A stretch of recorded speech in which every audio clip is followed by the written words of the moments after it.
Okay. How has it been on tour with Anthrax and Death Angel? Well, we haven't started the tour yet. Okay.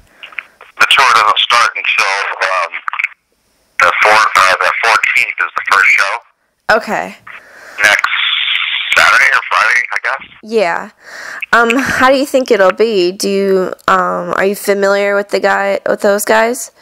Yeah, I mean, Anthrax was the first tour we ever toured with 25 years ago. Okay. And Death Angel are, our friends from home in the Bay Area here. And we did some shows with Death Angel, but we never did a full tour. And we haven't toured with Anthrax for 25 years, so I think it's going to be really good. Okay. How do you think the tour will compare to your other ones that you've done?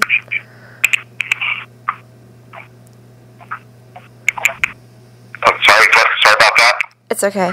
How do you think this tour compares to the other tours that you've done? Well, I mean, we toured a lot last year on our Formation record, pretty close to 300 shows. So, this is kind of like, will be actually like the final tour for this record. So by the time we're done with this tour, I mean, we'll be close to 350 shows that we've done on that record for the last 2 years. Wow. So, I think we have by this point, we have the show down now. We have the songs down, and the only thing different is going to be on this trip is our drummer Paul Bostaff hurt his wrist. And he's been out for the year. So we've been kind of waiting for him to get better, and we've been working on our new record and recording it. But John Tempesta from the Cult's going to be playing on this tour with us. Oh, okay. And Johnny used to be in the band in 1994 or something like that. So Johnny's, been a long-time friend, the band for a long time. Yeah. So it's going to be like old times having Johnny back traveling with us and playing. And he's a great drummer and a great guy. So, and Johnny's actually really good friends with Anthrax. Johnny used to work for Anthrax. He used to be their drum tech 20-something years ago. That's where he first met Johnny. So there's going to be, friendship, camaraderie among the tour for sure. Okay. Cool.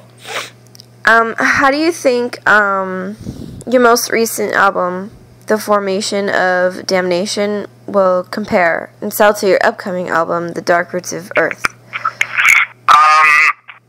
I think, like, the last two records were records that we really put out to make, a big statement as far as, like, they got a great response from the fans and the press liked them and radio played them. But they were more thrash, fast, just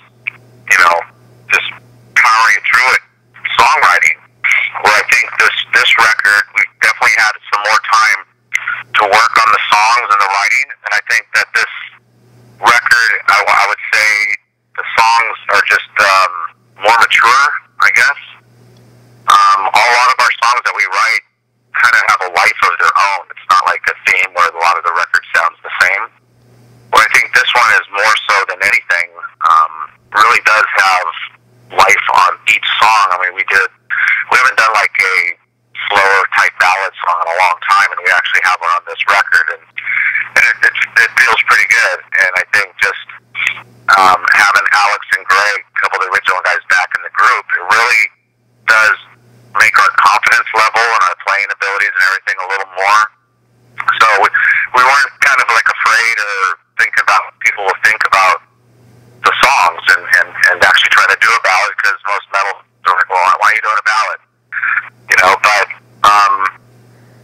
I think that's what's going to make this record a little different. It's just we have a lot of confidence in this record and what we're doing with it and what we're going to present to everybody. And I think it's probably the first time that we felt really strong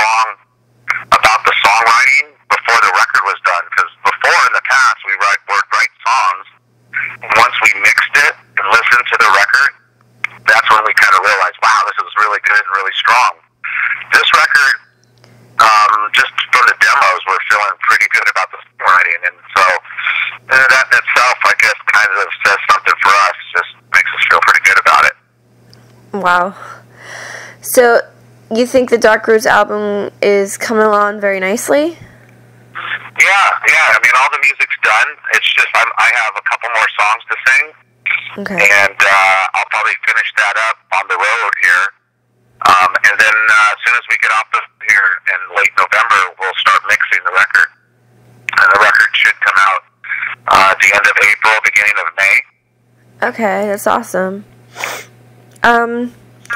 You've changed record labels a few times, and now you're on Nuclear Blast Records. How has that been compared to the other record labels you were on? Well, Nuclear Blast is where we should have been.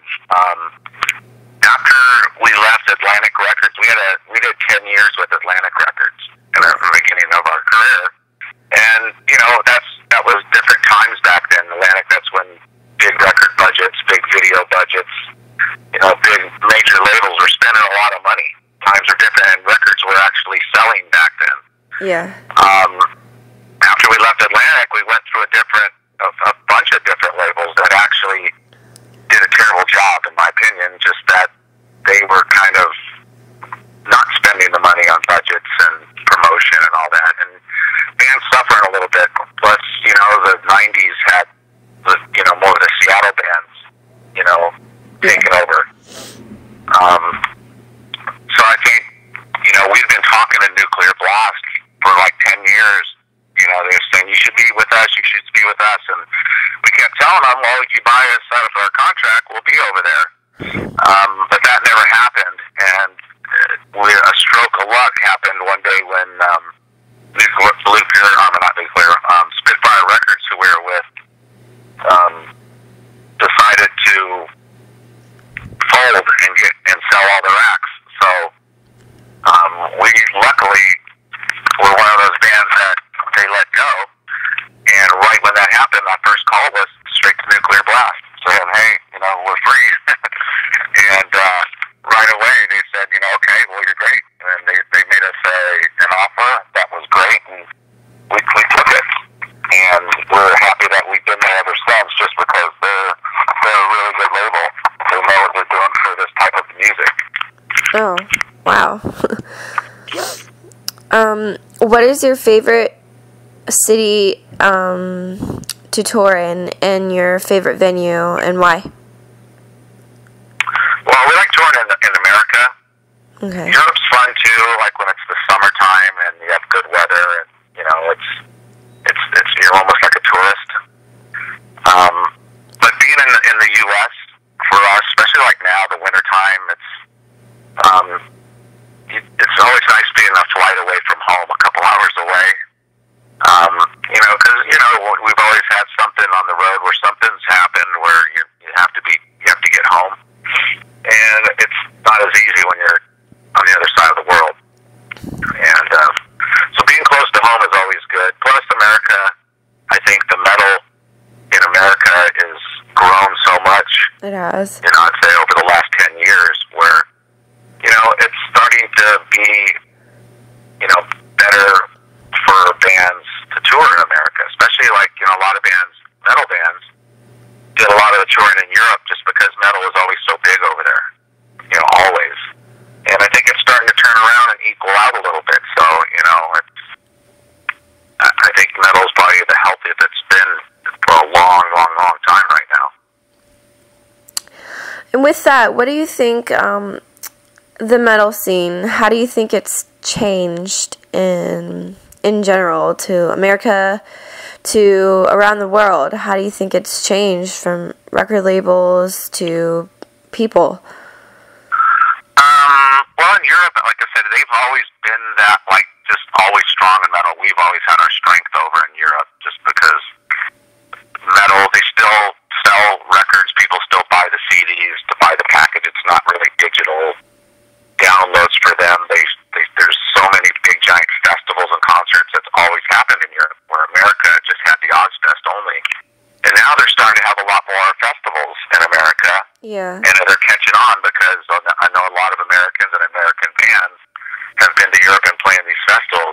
the question always is, why can't we have that in America? Exactly. And I think that we're starting to finally get that.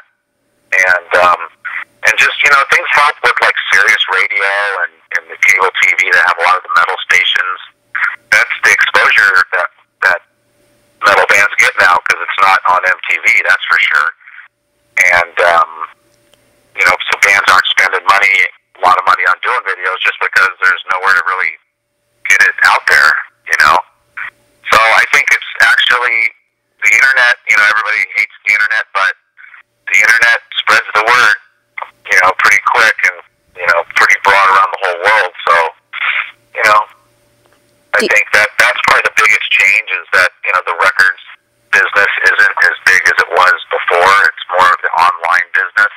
Yeah. The internet, but the internet still gets people hearing about you and talking about you and come sees the show. That's a live show now, is it what it is for all metal bands. I think any band in general, that's where bands actually go and make their money on merchandise and performing live. Right. Do you think the internet is also a problem, like downloading music? It can be, but but there, like I said, records. There's just not a lot of record sales, and if you're not in Walmart or Best Buy, then there's not a lot of record stores out there. I remember back, over the years, there used to be, all these really cool record stores across the country, the chains of them, and they're all pretty much gone. There's, all the Rasputins, a lot of them are just gone. There's nothing, you have to get it in Walmart or Best Buy or something now. Yeah. So the stores are kind of weak now.